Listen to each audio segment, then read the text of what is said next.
Hi everyone, good evening. चलो, देखिए ये सेशन हमारा जो हमारा मेंस का कॉम्प्रिहेंसिव बैच है उससे रिलेटेड रहेगा। एंड उससे रिलेटेड जो भी डाउट्स आ रहे हैं, जो भी क्वेश्चंस हैं, वो पहले मैं अपनी तरफ से एड्रेस करूँगी। एंड आपका कोई भी पॉइंट रहता है तो फिर आप बाद में पूछ लीजिएगा। हो सकता है मेरे बताने से ही आपको सोल्यूशन मिल जाए अपने क्वेश्चन का। ठीक है, तो ये सभी के लिए था क्योंकि बहुत सारे लोगों ने क्वेश्चंस पूछे थे। सबसे पहले देखो, हिंदी वाला ऑल्दो जो मैंने प्रोवाइड किया था उसी में मैंने मेंशन कर दिया था कि हिंदी वाला भी आपको जल्द ही मिल जाएगा। ठीक है, एक बार हम इस वाले को शुरू करते हैं, then within a week और टू हम हिंदी वाला भी शुरू कर देंगे। सेम ही रहेगा, जो भी सेशंस होंगे वो आपको इंग्लिश में पढ़ाए जाएंगे। ठीक है, कंटेंट में इनिशियली इंग्लिश वाला देखकर ही पढ़ाऊंगी, लेकिन वही सेम चीज़ें आपको हिंदी में मिल जाएंगी। ठीक है, तो अब जब आप पढ़ेंगे हिंदी वाले लोग वो देखकर इंग्लिश वाला पढ़ेंगे, उनको चीज़ें समझ में आ जाएंगी एंड कंटेंट उनको हिंदी में मिल जाएगा। ठीक है, क्योंकि मैं बोलूँगी हिंदी में, इंग्लिश हिंदी मिक्स। ठीक है, दूसरी चीज़ आती है हम कितने टाइम पीरियड में कंप्लीट करेंगे। सी, मैंने बताया था जब मैंने पहला सेशन रखा था तब मैंने बोला था कोशिश रहेगी कि हम सारे जीएस के 6 पेपर्स कंप्लीट कर लें। ठीक है, लेकिन इतना भाग कर 4 महीने में सब कुछ नहीं हो पाएगा होलिस्टिकली। ठीक है, इसलिए मैंने 4 महीने में जीएस 1 to 4 रखा है। एंड 1 to 4 एक बार हो जाता है तो मेजर पोर्शन आपका हो जाएगा। 5 और 6 यूपी स्पेसिफिक है, कई सारी चीज़ें हमारी ओवरलैप करती हैं 1 to 4 से। ठीक है, और जो भी लोग नया पढ़ना शुरू करते हैं उनको यही सजेशन होता है कि पहले 1 to 4 करो। 5 और 6 में ओवरलैपिंग चीज़ें उनको पहले करना है, स्मार्टनेस नहीं है। अगर आप 1 to 4 कर चुके हैं तब बात अलग। ठीक है, नेक्स्ट बात आती है कि मैंने उसमें पहले इनिशियली बोला था कि हम रोज़ क्वेश्चन आंसर्स के सेशंस करेंगे। ठीक है, सी, क्योंकि सारी चीज़ें एक साथ अगर हम प्रोवाइड करेंगे तो सबको वो शायद सबको ना चाहिए हो। ठीक है, इसीलिए मैंने कोशिश करी है कि सिर्फ एक दिन फ्राइडे को हम 4 क्वेश्चंस, 3-4 क्वेश्चंस जो उसमें लिखा हुआ है वो डिस्कस करेंगे, ताकि आपको नोट्स को यूज़ कैसे करना है वो चीज़ ऐसे ना मिस हो जाए। कुछ लोगों को तो आंसर राइटिंग आती होगी, वो वैल्यू एडिशन कर लेंगे तो उनकी प्रैक्टिस हो जाएगी उन सेशंस के थ्रू। लेकिन कुछ लोगों को नहीं समझ में आएगा कि ये नोट्स हमें मिल गए, अब हम इनको आंसर्स में कैसे लिखें। तो उसके लिए फ्राइडेज को हमारे सेशंस रहेंगे। ठीक है, जिसमें गूगल मीट के थ्रू ही हम क्वेश्चंस करेंगे, मैं आपको क्वेश्चंस दूंगी, आप उसको अटेम्प्ट करने की कोशिश करेंगे एंड देन हम उसमें डिस्कशन करेंगे। कोई इवैल्यूएशन नहीं होगा, डिस्कशन होगा। ऐसे सेशंस में पहले भी रखती आई हूँ और लोगों को उससे बेनिफिट भी मिला है। अगर आपने टेलीग्राम चैनल देखा होगा तो उसमें एक मैंने कल स्क्रीनशॉट शेयर किया था जिसमें इसी की बात की गई थी कि जो आपके सेशंस थे उससे हेल्प मिला था। क्योंकि आंसर राइटिंग एक स्किल होता है जिसको डेवलप करना पड़ता है, और डिस्कशन से हम जब दूसरों के पॉइंट सुनते हैं या मेरी बात सुनेंगे तो आपको समझ में आएगा कि अच्छा इसको ऐसे लिखा जाता है। ठीक है, तो इसीलिए उसको पूरी तरीके से हटाया नहीं है मैंने, ताकि आप नोट्स को यूटिलाइज कर सकें। ठीक है, तो वो हमारे फ्राइडेज़ को सेशंस रहेंगे। ये बात हो गई। पूरे पहले हम मंडे टू फ्राइडे करते थे, लेकिन वो हमारा बैच उसी चीज़ के लिए था पर्टिकुलरली। एंड यहाँ पर हम कंटेंट और उस कंटेंट के साथ उसके सेशंस रहेंगे, उसको समझाया जाएगा। जीएस 1 to 6 की आपको कोई भी टेंशन लेने की इसके अलावा ज़रूरत नहीं है। कहीं पर भी आपको नहीं देखना है, जो आपको दिया जाएगा बस वही पढ़ना है। एंड जो भी नोट्स होंगे उसका सैम्पल मैंने प्रोवाइड किया है। कुछ लोगों को राइटिंग नहीं समझ में आ रही होगी तो वो आपको अच्छी तरीके से दिया जाएगा, डिजिटल फॉर्म में देने की कोशिश रहेगी, ताकि आपको ऐसा ना हो कि आपको चीज़ें समझ ना आए। ठीक है, आपको सब कुछ उसमें समझ में आए, ऐसी हैंड राइटिंग में डिजिटल रूप में आपको नोट्स प्रोवाइड किए जाएंगे। राइट, इंग्लिश और हिंदी दोनों में किए जाएंगे। एंड अब कैसे किए जाएंगे, एक रफ शेड्यूल मैं आपको लगभग प्रोवाइड कर दूंगी हमारा प्रोग्राम शुरू होने से पहले ही। अदरवाइज 25 से 30 दिन में हमारा GS1 कंप्लीट होगा, क्योंकि वो सबसे बड़ा है। ठीक है, बाकी आपके ऐसे ही 20-20 दिन में लगभग कंप्लीट हो जाएंगे, 20-25 दिन के पीरियड में। ठीक है, 2-3-4, राइट। कुछ टॉपिक्स GS1 में थोड़े लंबे चलेंगे, जैसे हिस्ट्री में बहुत सारे टॉपिक्स हैं और उसमें कुछ कुछ सेशंस ज़्यादा होंगे, कुछ नोट्स ज़्यादा होंगे। ठीक है, जो आपको नोट्स मिलेंगे, हाँ बता रही हूँ, उस पर भी आ रही हूँ, जो आपको नोट्स मिलेंगे वो बहुत कॉम्प्रिहेंसिव नहीं होंगे। ठीक है, वो to the point short notes होंगे, क्योंकि हमें मेंस का आंसर भी वैसे ही लिखना होता है। ये नहीं होगा कि आपको पैराग्राफ में मैं कहानी दूँ।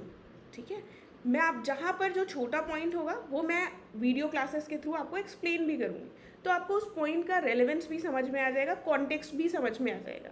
ठीक है, मेंस में हमें जो नोट्स बनाने होते हैं वो ऐसे ही बनाने होते हैं कि हम उनको लर्न कर सकें। ऐसा ना हो कि हम एक किताब रेडी कर दें पूरे पैराग्राफ और एकदम डिटेल्ड एक्सप्लेनेशन के साथ, तो वैसे वाले नोट्स नहीं होंगे। कल वाले सैम्पल से आपको कुछ आइडिया तो मिल गया होगा, सिमिलर लाइन्स पर ही आपके नोट्स रहेंगे, ठीक है। देन क्लासेस की बात आती है तो वो डेली होगी कि नहीं। मंडे टू फ्राइडे आपको एक सेशन तो रोज़ मिलेगा, मंडे टू फ्राइडे, यानी कि आधे घंटे से 1 घंटे का सेशन रोज़ होगा। किसी किसी दिन हो सकता है आपको 2 सेशंस हो जाए, ठीक है, किसी दिन 3 भी हो सकता है मैक्सिमम, लेकिन मंडे टू फ्राइडे रोज़ मिलेगा, per day 1 session. Saturday Sunday sessions नहीं मिलेंगे, ठीक है। वो कोई लाइव क्लास नहीं होगी, रिकॉर्डेड वीडियोस आपको प्रोवाइड किए जाएंगे, एक्सप्लेनेशन के वीडियोस, ठीक है। तो वो आपको रिकॉर्डेड मिलेंगे। उसकी वैलिडिटी क्या होगी? उसकी वैलिडिटी होगी मेंस 2026 तक, ठीक है। आप मेंस 2026 तक उसको बार बार देख सकते हैं, उससे लर्न कर सकते हैं, रिवाइज कर सकते हैं, जैसा चाहें आप कर सकते हैं, ठीक है। एंड दूसरी इंपॉर्टेंट चीज़ है कि जो भी कंटेंट आपको दिया जाएगा, हाँ, डेली एक क्लास रिकॉर्ड मिलेगी, हो सकता है किसी दिन 2 मिल जाए। Daily is Monday to Friday, और फ्राइडे को हमारा एक सेशन होगा, ठीक है। तो जो मंडे टू फ्राइडे का रिकॉर्डेड है वो तो आपको दिन के शाम को 4-5 बजे तक दे दी जाएगी, जो रिकॉर्डेड सेशन रहेगा।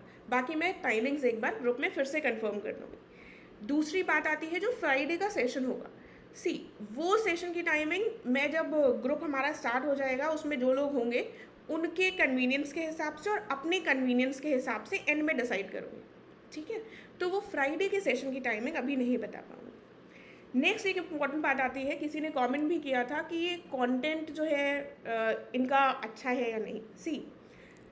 आइडियली इस स्टेज में, इंटरनेट के युग में, अगर कोई भी प्रिपरेशन करना चाहे तो उसको कंटेंट की कमी नहीं है। मैं बहुत बार बता चुकी हूँ, बहुत कंटेंट है, लोग टेलीग्राम से ही कंटेंट निकाल कर सब कुछ कर सकते हैं।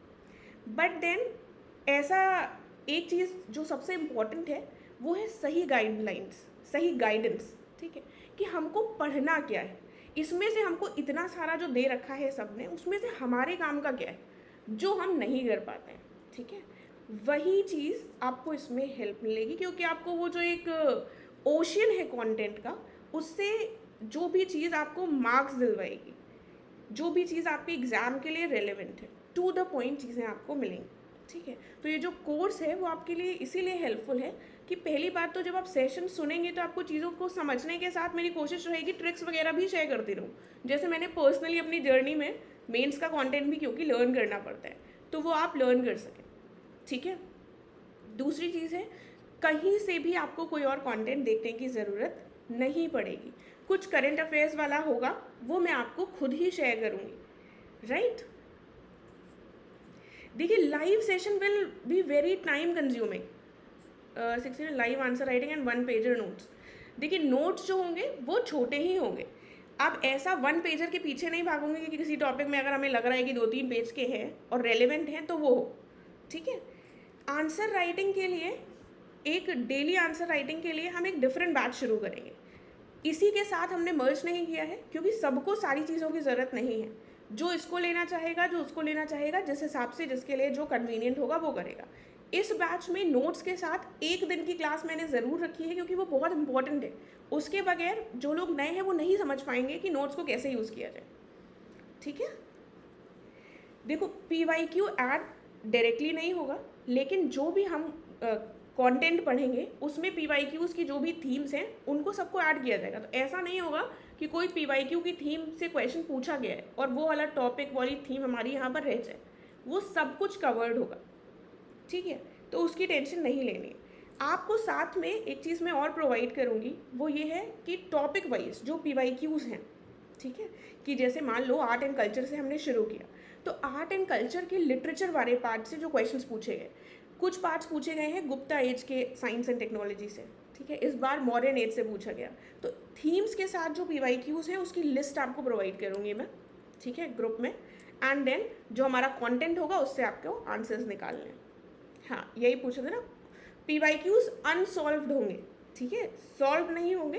कंटेंट आपके पास होगा जिससे आप आंसर्स को सॉल्व कर सकते हैं, ठीक है। एक चीज़ जो और इम्पॉर्टेंट है और बेसिक है वो ये है, कंटेंट जब हम पढ़ लेते हैं मेंस का, तो ये हमको ध्यान रखना है कि ये हमारा स्कूल का कंटेंट नहीं है या कॉलेज का नहीं है कि हमने एक चैप्टर पढ़ लिया है और इसी से हमको उठाकर डायरेक्ट क्वेश्चन पूछ लेंगे। यहाँ पर जो एक रीज़न है कि मैंने फ्राइडे को आंसर राइटिंग वाला बैच वो एक दिन ऐड किया है आंसर राइटिंग का, वो मेजर यही है कि ये नहीं होगा कि हमने ये 4 पेजेस का कंटेंट प्रिपेयर किया और हमसे यहाँ पर 2 डायरेक्ट क्वेश्चंस पूछे गए, हमने यहीं से उठाकर पूरा छाप दिया। आपको इस चीज़ को लर्न करना है एंड देन आपको साइमल्टेनियसली आंसर राइटिंग का स्किल सीखना है और इस कंटेंट को ही यूज़ कर कर आपको इधर वाले जो क्वेश्चंस हैं उनको सॉल्व करना है। और ट्रस्ट मी, ये वाला जो कंटेंट आपको प्रोवाइड किया जाएगा, इसी को यूज़ कर कर आप यहाँ पर जो भी पूछा जाएगा आप अच्छे से उसको एड्रेस कर लेंगे, ठीक है। तो कुल मिलाकर लोग बाद में कहेंगे कि अरे यहाँ से तो हमसे डायरेक्ट क्वेश्चन नहीं पूछा जा रहा, तो वो जो हम स्कूल और कॉलेज के माइंडसेट से पढ़ते हैं, यहाँ की प्रिपरेशन करते हैं, वो नहीं करना है, मैच्योरिटी के साथ करना है, ठीक है। आंसर लिखकर हम डिस्कस करेंगे, ठीक है। डेली क्लासेस नहीं होंगी, वही मैंने बताया है विशाल। रिकॉर्डेड सेशंस मिलेंगे आपको मंडे टू फ्राइडे, शाम तक आपको रिकॉर्डेड क्लास मिल जाएगी। एक वीडियो मिनिमम मिलेगा, मैक्सिमम तक 3 वीडियो हो सकते हैं, ठीक है। एंड उसके बाद फ्राइडे को हमारा जो सेशन होगा क्वेश्चन आंसर्स के डिस्कशन वाला, उसकी टाइमिंग हम बाद में डिस्कस करेंगे, ठीक है। ग्रुप स्टार्ट होने के बाद, यानी कल मैं पोल करवाऊंगी एंड देन हम उसको करेंगे।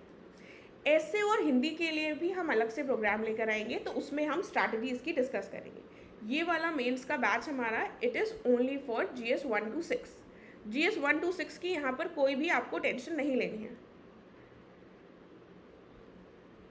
सी ये अभी आपने, आई एम डैम श्योर आपने शुरुआत की होगी प्रिपरेशन की।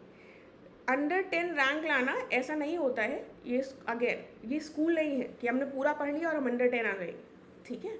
ये कॉम्पिटिटिव एग्ज़ाम है और कॉम्पिटिटिव एग्ज़ाम में ऐसा नहीं होता है कि हम ऐसे प्रिडिक्ट कर सकें। हम ये कर सकते हैं, सिलेक्शन की बात करो, थोड़ा सा प्रैक्टिकल लगेगा, ठीक है। तो सिलेक्शन के लिए हमको ये करना है कि हमें जो भी सिलेबस दिया गया है उसके हिसाब से पढ़ाई करनी है, PYQs को ध्यान में रखना है। और अगर आप मुझसे जुड़ रहे हैं तो GS 1 to 6 में जो भी चीज़ें आपको बताई जाएंगी, जैसे बताई जाएंगी, बस वही करना है, रट डालना है, GS 1 to 6 की प्रॉब्लम सॉल्व हो जाएगी। आर्ट्स जो है वो क्वालिटी मैटर करते हैं, क्वांटिटी मैटर नहीं करती, ठीक है। कितने आप घंटे पढ़ रहे हैं वो मैटर नहीं करेगा, कितनी शिद्दत से आपका क्या आउटपुट आ रहा है वो मैटर करेगा। अब ऑब्वियसली ये नहीं होगा कि 1 घंटे पढ़ो बैठकर, ठीक है, और ये भी नहीं कहूँगी कि 12 घंटे पढ़ो, ठीक है, क्योंकि 12 घंटे कंटिन्यूसली 1 साल बैठकर पढ़ना पॉसिबल नहीं। ऑन एन एवरेज 6-7 घंटे पढ़ना चाहिए और मैक्सिमाइज करना चाहिए अपने आउटपुट, ठीक है। ये क्वांटिटी और क्वालिटी की बात आती है तो सेम बात हमारे कंटेंट के साथ है। सी, मैं बिल्कुल कॉन्फिडेंस के साथ और पूरा श्योरिटी के साथ कह सकती हूँ कि जो आपको यूपी पीसीएस के लिए बेस्ट कंटेंट चाहिए जीएस का, वो आपको दिया जाएगा, ठीक है। कोई भी चीज़ जो इम्पोर्टेंट है, रेलेवेंट है पॉइंट एग्ज़ाम के पॉइंट ऑफ व्यू से, वो मिस नहीं होगी। मतलब अगर आपने GS 1 to 6 के लिए इसको ज्वाइन किया है और आपने भरोसा किया है तो आप ब्लाइंडली ट्रस्ट कर कर उसको फॉलो कर सकते हैं, ठीक है। जो भी आपको शेड्यूल दिया जाएगा उस हिसाब से ही हम चलेंगे। एक आधा दिन ऊपर नीचे, 2-4 दिन अगर हो जाएंगे तो उसमें आई डोंट थिंक कि इतना टेंशन लेने की ज़रूरत है। आपका पूरा सिलेबस कंप्लीट करवाया जाएगा, वो at the end of the day important है, ठीक है। अभी ज़रूरत नहीं है, इतना एसेंशियल नहीं है, रुक जाओ, थोड़ा देख लो, ठीक है। अगर पहले कर चुके हो, आंसर राइटिंग आती है तो ज्वाइन कर सकते हो। और हम भी लॉन्च स्टार्ट करेंगे जल्द ही आंसर राइटिंग का बैच, जिसमें इवैल्यूएशन के साथ करेंगे, ठीक है। यहाँ पर जिनको आंसर राइटिंग नहीं आती है वो अभी नहीं ज्वाइन करेंगे, वो फ्राइडे को मेरे साथ सेशन अटेंड करेंगे, डिस्कशन में पार्टिसिपेट करेंगे, सीखेंगे आंसर राइटिंग। आंसर राइटिंग एक स्किल होता है, ठीक है, जो बहुत इम्पॉर्टेंट है, खुद सीखना, खुद डेवलप करना, ठीक है। और वो डिस्कशन के थ्रू बहुत अच्छे से हो सकता है। कुछ मिस हो रहा है मुझसे, क्या लिखा है? मेंस के करंट अफेयर्स जो भी एग्ज़ाम के पॉइंट ऑफ व्यू से अभी हमें बीच में, रास्ते में नहीं, बीच में सेशंस के समय पर जो भी करंट अफेयर्स रहेंगे इम्पोर्टेंट, वो मैं शेयर करती रहूँगी, ठीक है। जो 2026 का एग्ज़ाम आपका कब होता है, उसमें क्या होगा, उसको हम इंक्लूड नहीं कर रहे हैं, ठीक है, क्योंकि अभी 2026 का नोटिफिकेशन नहीं आया है, उसका कब आपके एग्ज़ाम होगा, तो उसके स्पेसिफिक टाइम पर जो आपको करंट अफेयर्स पढ़ने होंगे वो इसमें इंक्लूडेड नहीं है। ऑन द वे जो आपके करंट अफेयर्स अभी हमारा सिलेबस चलते चलते जो चीज़ें होंगी वो इंक्लूडेड होंगी, ठीक है। कुछ भी कंटेंट में अलग से आपको लिखने की ज़रूरत नहीं है, आप उसी कंटेंट को अपनी हैंड राइटिंग में लिख सकते हैं, ठीक है। तो आपकी प्रैक्टिस हो जाएगी। ओके, फिर से बता देती हूँ क्या प्रोवाइड करेंगे। GS 1 to 6 का इंग्लिश का कंटेंट अभी प्रोवाइड करेंगे, हिंदी का 1-2 हफ्ते में हम लॉन्च कर देंगे। क्लासेस होंगी उस पूरे कंटेंट की, जो भी आपको कंटेंट दिया जाएगा उसके सेशंस होंगे, रिकॉर्डेड सेशंस प्रोवाइड किए जाएंगे, जिसकी रिकॉर्डिंग्स से आप उसी कंटेंट को पढ़ेंगे, समझेंगे, लर्न करेंगे, ठीक है।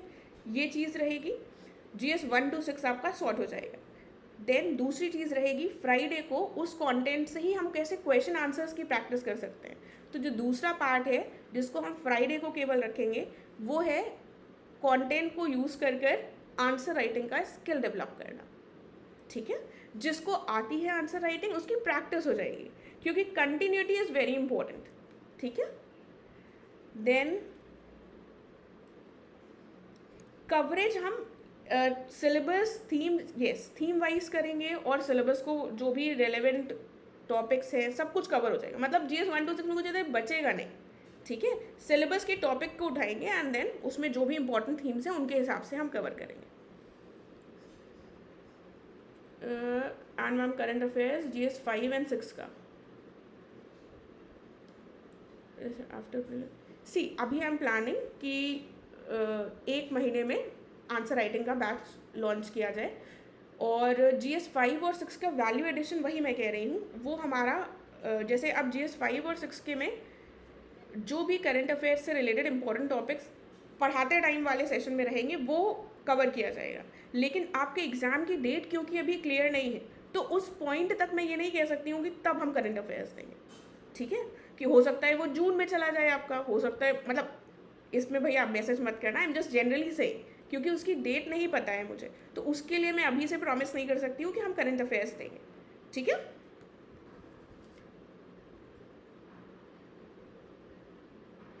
अगर आपके पास सारा कंटेंट है, आपको लगता है बढ़िया है, तो कोई प्रॉब्लम नहीं है। बाकी आपको वैल्यू एडिशन में कंटेंट हमारा हेल्प करेगा, चाहे आपके पास जो भी कंटेंट हो, ठीक है। और रिवीजन में हेल्प करेगा। राइटिंग आंसर्स, तो उसके लिए हम अलग से डेली आंसर राइटिंग का बैच शुरू करेंगे, ठीक है। So joining the batch depends on you. अगर आपको वैल्यू एडिशन करना है, अपने कंटेंट को टॉप नॉच बनाना है, तो बिल्कुल ज्वाइन कर सकते हैं। कंटेंट टॉपिक वाइज ही होगा, मतलब ऑब्वियसली, है ना। मेंस PYQs के जो मैंने बताया था, एक चीज़ और जो अभी बता चुकी हूँ, जो भी PYQs आए हैं थीम्स वाइज, ठीक है, वो आपको प्रोवाइड किए जाएंगे विद अनसॉल्व, कि आपको पता रहेगा कि लिटरेचर वाले आर्ट एंड कल्चर के लिटरेचर टॉपिक से ये पूछा गया है, आर्ट एंड कल्चर में मॉडर्न एज से ये 2 बार क्वेश्चन पूछा गया है, ठीक है। तो वो एक आपके पास कलेक्शन रहेगा टॉपिक वाइज क्वेश्चंस का, PYQs के, ठीक है। एंड वो क्वेश्चंस अनसॉल्व होंगे, फिर से बता दूँ, ये आपको एक एडिशनल कंटेंट दिया जाएगा PYQs का थीम वाइज, जो भी आए हैं, ठीक है, PYQs, जो उसका सोल्यूशन होगा ये आपके नोट्स में होगा, ठीक है। तो सॉल्व PYQs नहीं दिए जाएंगे, क्वेश्चंस दिए जाएंगे, नोट्स दिए जाएंगे, आप प्रैक्टिस खुद भी कर सकते हैं। जब मैं आपका एक बार फ्राइडेज के सेशंस में आंसर राइटिंग का स्किल डेवलप करवा दूंगी, तो आप अपने आप वो PYQs उठाइए और अपना कंटेंट से उसको बनाने की कोशिश कीजिए कि कैसे आप उसको आंसर कर सकते हैं अपने कंटेंट से मटेरियल निकाल के, ठीक है। ज्योग्राफी भी सिलेबस में ज्योग्राफी है तो कवर होगी, सिलेबस में एथिक्स है तो कवर होगा। तो ऑब्वियसली दोनों चीज़ें अगर सिलेबस में हैं तो होंगी ना, मतलब GS 1 to 6 में जब बोल दिया है सब कुछ होगा, तो ज्योग्राफी के साथ कोई दुश्मनी तो है नहीं कि उसको छोड़ देंगे। तो क्या कि बैच लेने के बाद उसकी ज़रूरत पड़ेगी? बिल्कुल ज़रूरत पड़ेगी, क्योंकि यहाँ पर आंसर राइटिंग हम केवल फ्राइडे को कर रहे हैं, ठीक है। उसमें कंटिन्यूसली हम प्रैक्टिस नहीं कर रहे हैं, ठीक है। आंसर राइटिंग सबसे इम्पॉर्टेंट होती है मेंस को क्लियर करने के लिए, ठीक है। जितना ज़्यादा पेन चलेगा, इसीलिए मैं कह रही हूँ, जैसे मैं नोट्स प्रोवाइड भी करूँगी आपको, तो आप कोशिश कीजिए कि उनको कॉपी करो। पेन चलना इज़ वेरी इंपॉर्टेंट। तो again answer writing is very important, क्योंकि उस कंटेंट को लिखोगे कैसे, यूज़ कैसे करोगे अपने आंसर्स में, वो तभी कर पाओगे जब खुद प्रैक्टिस करोगे। सिर्फ हवा में बातें करने से चीज़ें नहीं होती, ठीक है। तो वो आंसर राइटिंग का बैच ज्वाइन करना पड़ेगा, ठीक है। मतलब ऐसा नहीं है अभी नहीं करना है, बाद में कर सकते हो, इमीडिएटली सब कुछ नहीं करना है। सी कीप इन टच, जो हमारा ग्रुप बनेगा वो एग्जिस्टिंग रहेगा, ठीक है। वो मैं 2026 के मेंस तक नहीं हटाऊंगी। जो आपकी क्लासेस रहेंगी वो वहीं पर आपको शेयर की जाएंगी। आपको जो भी रिकॉर्डेड सेशंस दिए जाएंगे वो भी वैलिड रहेंगे मेंस 2026 तक। और बाकी बैच में क्वेश्चंस पूछ सकते हो, वरना पर्सनली तो मुझसे पूछ ही सकते हो। See this is a good question, इस फ्राइडे से शुरू करेंगे या नेक्स्ट फ्राइडे से, ठीक है। कल से हमारा शुरू हो रहा है, तो अगर कल मैं जो आपको क्लास प्रोवाइड करूँगी, मुझे लगेगा कि इतना कंटेंट मैंने प्रोवाइड कर दिया है कि हम फ्राइडे को सेशन रख सकते हैं, तो मैं परसों सेशन रखूँगी, ठीक है। अगर थोड़ा सा हम बेसिक ही कवर कर पाएंगे कल की क्लास में, ठीक है, तो फिर मैं फ्राइडे को क्लास नहीं रखूँगी, क्योंकि थोड़ा कंटेंट भी होना चाहिए आंसर्स लिखने के लिए, ठीक है। सी नोट्स हैंड रिटन है, लेकिन उसको डिजिटली कन्वर्ट करवाने की मैं कोशिश कर रही हूँ, ताकि लोगों के लिए पढ़ना ईजी हो जाए, ठीक है। प्रिंटेबल होगा, यस, ठीक है। हैंड रिटन है, मेरे पर्सनल नोट्स ही हैं वो, जिससे मैंने पढ़ा है, उन्हीं को अपग्रेड कर कर आई एम ट्राइंग कि वो हैंड रिटन में कई बार राइटिंग नहीं समझ में आती है, तो उनको डिजिटली लिख कर प्रोवाइड कर दिया जाए, ठीक है। हाँ, कोशिश करूँगी कि दोनों को सिंक में बिठाया जा सके, ठीक है। देखिए, तो ये आप लोग देख लीजिए, अगर आप लोगों ने नोट्स बना लिए हैं, आपको लग रहा है आपने अच्छा बनाया है, तो कोई प्रॉब्लम नहीं है। जिसको लग रहा है नहीं उसके नोट्स में कुछ और वैल्यू एडिशन किया जा सकता है, कुछ कमी है या उसने सही से नहीं बनाया, तो उसके लिए ये बहुत अच्छा होगा।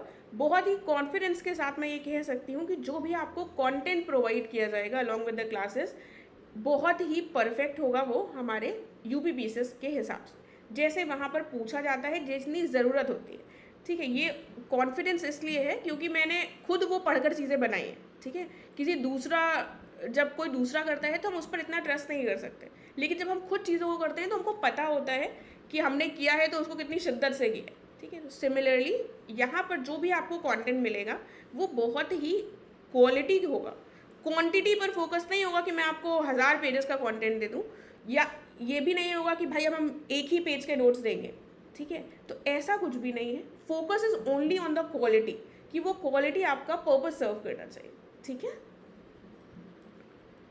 सी फर्स्ट टाइमर्स के लिए जिसको 2026 का देना है, जो 2027 का दे रहा है आराम आराम से पढ़ रहा है वो भी ले सकता है, लेकिन जो 2026 का दे रहा है उसके लिए थोड़ा सा और इम्पॉर्टेंट हो जाता है इसको लेना।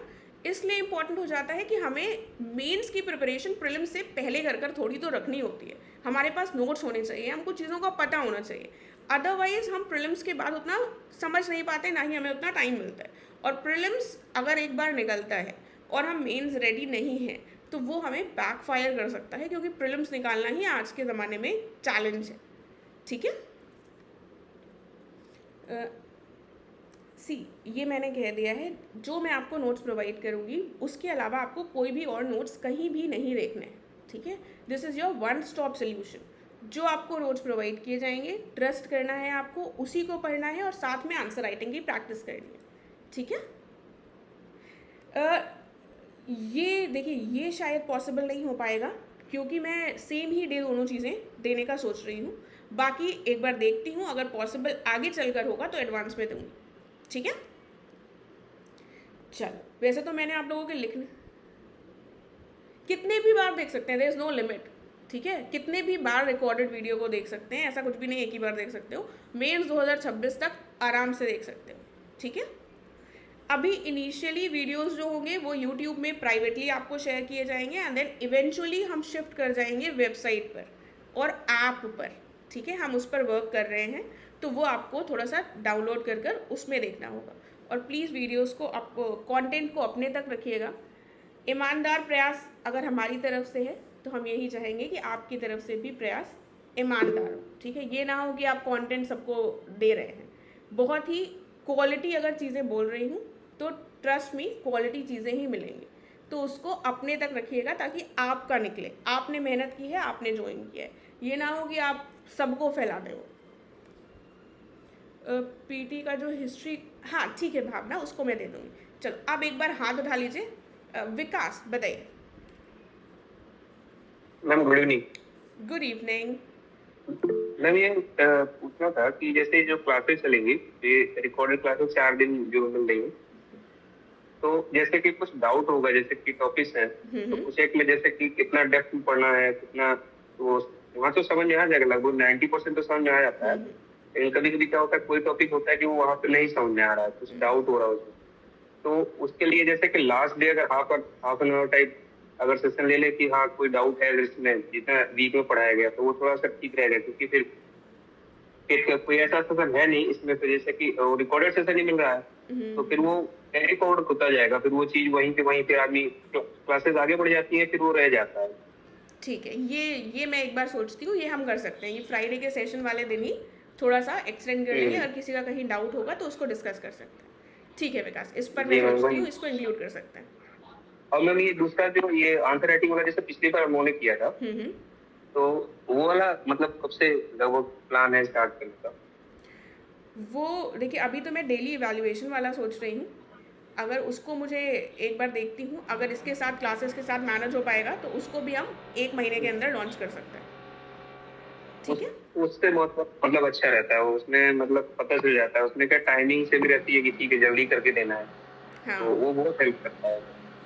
हाँ, अगर मैनेजेबल होगा तो हम करते हैं उसको भी विकास। ठीक है, अच्छा, अभी मैम जैसे कि full length and half length भी मतलब बाद में स्टार्ट करेंगे ना मैम?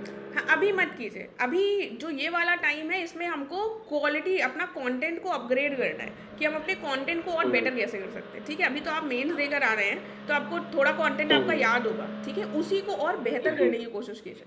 ठीक है, अभी फुल लेंथ हाफ लेंथ वही की जरूरत नहीं है।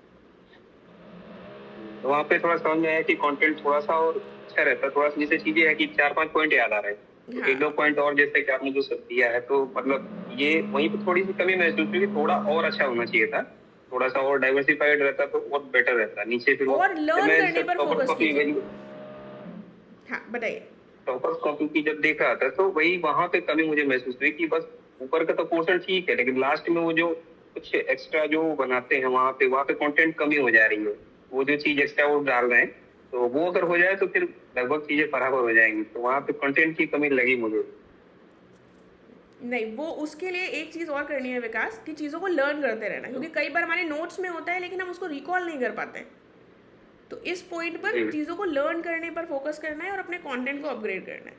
ठीक है, जी मैम, हाँ मैम, ठीक है। ओके विकास। आदित्य बताइए। हाँ ma'am, good evening. Good evening. Ma'am, मेरा क्वेश्चन थोड़ा सा, ये जो आज का टॉपिक थोड़ा सा उससे हट के है, sorry to you know. Actually मेरा क्वेश्चन ये है कि आईआरपी स्टार्ट हो चुका है, तो क्या मैं भी ज्वाइन कर सकता हूँ क्या उसको फी भर के? देखिए, आईआरपी ज्वाइन कर सकते हैं, बाकी यूपीएससी का ये जब हो जाएगा 23-24 मई को पेपर, उसके बाद हम एक नया बैच भी शुरू करेंगे, ऑल्दो उसमें अभी 1 महीने का टाइम है, और ये वाला हमने पॉलिटी सब्जेक्ट कर लिया है। ठीक है, और इसमें हमने गैप भी ज़्यादा दिया है, तो इसको ज्वाइन किया जा सकता है। जो चीज़ें हमारी छूट जाएंगी वो थोड़ा सा हमें बाद के लिए रखना पड़ेगा। जो भी बाद में इसको ज्वाइन करता है, लेट ज्वाइन करता है, उससे मैं यही सजेस्ट करती हूँ वहीं से शुरू करो जहाँ से चल रही हैं चीज़ें, वरना बैकलॉग के चक्कर में कभी बराबर नहीं आ पाओगे। ठीक है, तो ज्वाइन, शॉर्ट आंसर है ज्वाइन किया जा सकता है। जो मैं यूपीएससी के प्रीलिम्स के बाद लॉन्च करूँगी, उसमें जैसे ये वाला हमारा काफ़ी लंबा लंबा गैप्स थे, उसको मुझे थोड़ा सा शेड्यूल को शॉर्टन करना पड़ेगा, क्योंकि हमारे महीने कम हो जाएंगे। ठीक है, तो अगर आप पुराना पॉलिटी वाला पार्ट छोड़कर मॉडर्न हिस्ट्री चल रहा है वहाँ से ज्वाइन करना चाहें तो कर सकते हैं। ठीक है Aditya. Okay, thank you ma'am. Mansi बताइए। Hello, hi ma'am, good evening. Good evening. Ma'am actually मुझे बात पूछनी थी, जैसे हम रीडिंग करते हैं या नोट्स बनाते हैं, तो उसमें मैंने नोटिस किया है कि जैसे मुझे पता है कि कॉन्सेप्ट मैंने रिसेंटली पढ़ा है, तो मैं इसको अगर रिवाइज कर लेती हूँ हाफ एंड के अंदर, तो मैं इसको अच्छे से ग्रैप्स कर पाऊंगी। तो ये मुझे मतलब समझ में आया ड्यूरिंग द प्रिपरेशन कि ये बहुत अच्छी स्ट्रैटेजी होती है कि जल्दी से रिवाइज कर लो तो आपको काफी मंथ तक मतलब याद रहता है। तो मैम कोई एडवाइस देना चाहो आप, मतलब मेंस राइटिंग के लिए, मतलब कि जो जिसे हम ध्यान रखें मतलब राइटिंग करते वक्त? सी मेंस के राइटिंग अभी मतलब कोई भी चीज़ को रिवाइज और रिकॉल करना, चाहे वो प्रीलिम्स हो चाहे मेंस, उसके लिए जो मुझे पर्सनली अच्छा लगता है वो है लिख कर प्रैक्टिस करना। वो सबके लिए अलग अलग वैरी कर सकता है। और राइटिंग करते वक्त जो चीज़ें हम ध्यान रख सकते हैं उसके लिए एक अलग सेशन रखूँगी मैं, क्योंकि आंसर राइटिंग अपने आप में एक अलग चीज़ है। बट अगेन क्योंकि तुमने पूछा है तो थोड़े से पॉइंट्स बता देती हूँ। आंसर राइटिंग जब हमको मेंस की करनी है तो सबसे इम्पॉर्टेंट है कि हमें स्ट्रक्चर दिमाग में होना चाहिए, और जो क्वेश्चन में पूछी गई है चीज़, कीवर्ड क्या पूछा गया है वो ध्यान में होना चाहिए। ऐसा नहीं हमने क्वेश्चन पढ़ा और हम लिखने लगे। समझना है क्वेश्चन को, 2 सेकंड का टाइम देना है, एंड देन एक स्ट्रक्चर फ्रेम कर आंसर लिखना है। आंसर को टू द पॉइंट लिखने की कोशिश करनी है। इंट्रोडक्शन और जी कंक्लूजन्स को जितना ज़्यादा हम रट कर अभी से बैठ सकते हैं वो हमें आगे हेल्प करेगा। ठीक है, तो ये कुछ चीज़ें हैं जो हम आंसर राइटिंग करते वक्त ध्यान रख सकते हैं। ठीक है, जी मैम। जी थैंक यू मैम। ओके। तो किसी का, निशी बताइए क्या क्वेश्चन है। कभी कभी एग्जाम में ऐसा होता है कि इंटरलिंकेज करके क्वेश्चन आता है जो हम्म हमारे नोट्स में कवर नहीं होता है। हम्म उस क्वेश्चन को कैसे टैकल करना होता है कि उसमें समझ ही नहीं आता कि इसमें लिखना क्या है, तो एक बाउंसर सा हो जाता है एग्जाम में ना।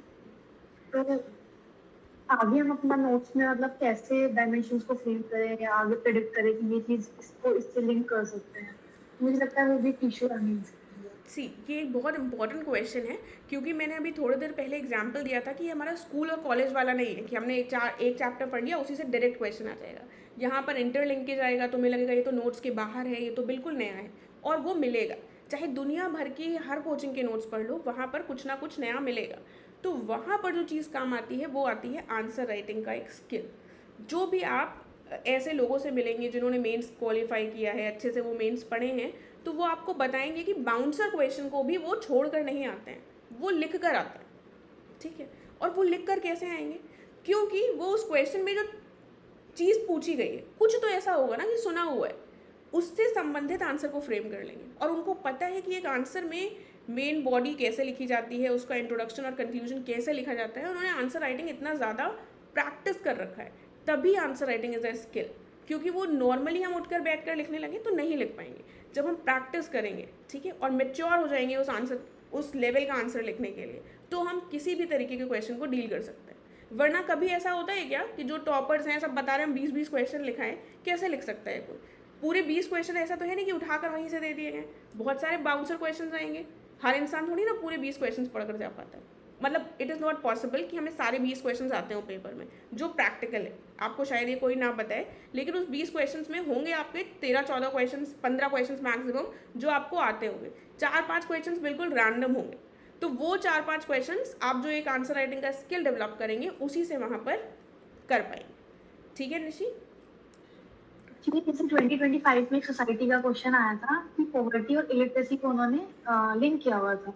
तो पॉवर्टी का कॉज इलिटरेसी हम मानते हैं, बट उस पर पूरा आंसर लिखना, वो उसमें डायमेंशन फ्रेम करना, वो समटाइम्स ऐसा हो जाता है कि दिमाग में ही नहीं आता। 1-2 पॉइंट्स आने के बाद फिर वो आता ही नहीं है। तो मुझे लगता है कि इसके लिए कुछ ज़्यादा ही एग्रेसिव प्रैक्टिस करनी हाँ, पड़ेगी। Practice, the more you right, उतने जितना ज़्यादा लिखोगे उतनी ज़्यादा दिमाग में चीज़ें आने लगेंगी।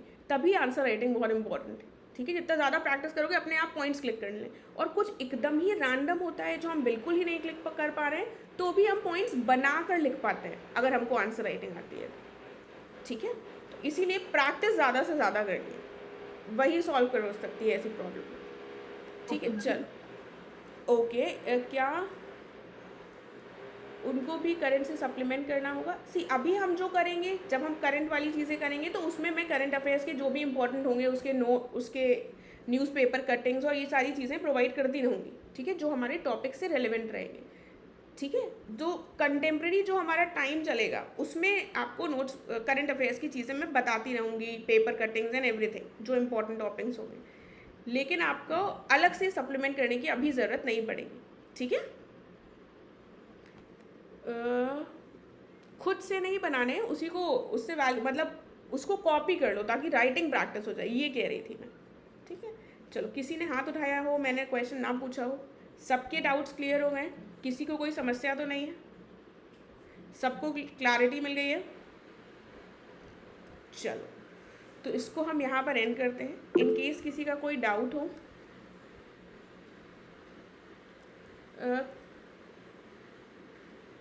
हाँ अभी यस वो देखते रहो, ठीक है, देखते रहो। ओके प्रियंका, सो मतलब व्हाट इज द क्वेश्चन?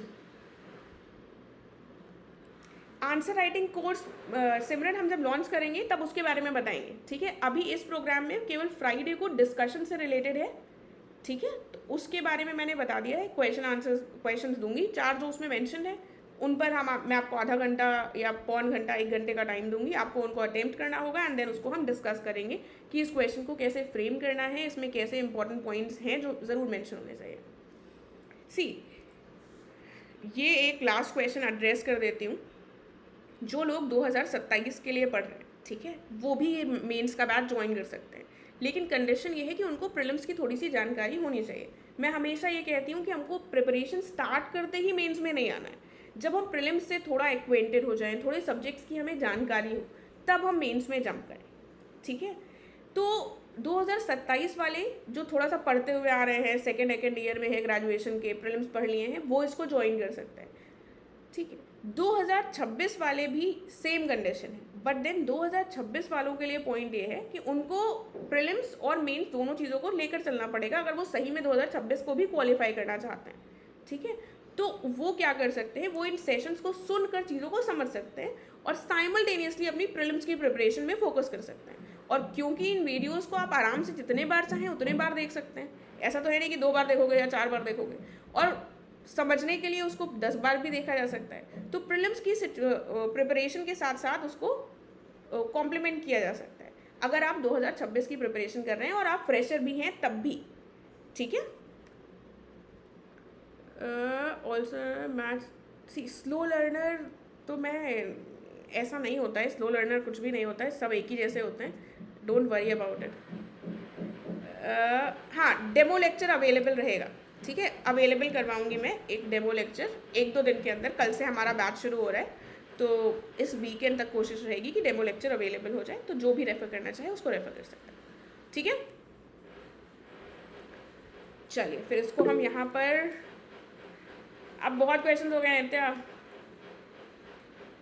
सी जीवन में ऐसा कोई टाइमलाइन किसी ने डिसाइड करी है क्या कि फ्रेशर के लिए ये इतना होगा, ये इतना होगा?